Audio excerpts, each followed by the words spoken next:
Good morning, judges. Good morning, Mr. Minh Hiếu. Ladies, I have a question for you.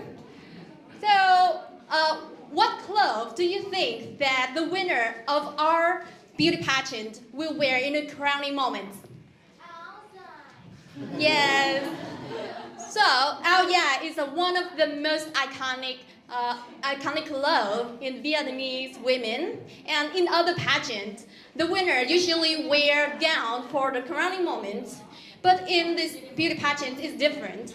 Well, let's talk about áo dài. It is usually textiled with silk.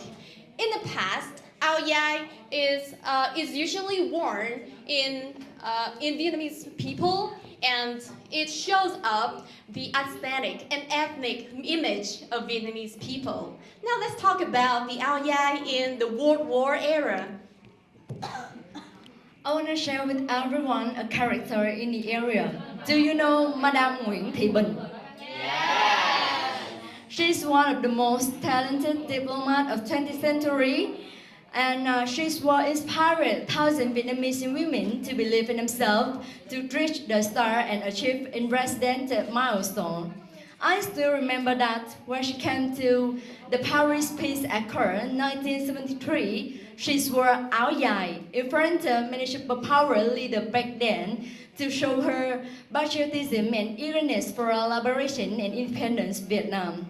Yes, that's the iconic image of her and to show resilience of Vietnamese people.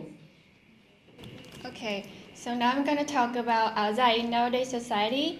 So, as you can know that áo dài is not worn on a daily basis anymore because we see it as a special tradition clothing. So we only wear it in some special occasions such as state holiday, or in a wedding, or in Teachers' Day or Women's Day. So I think we are all so excited because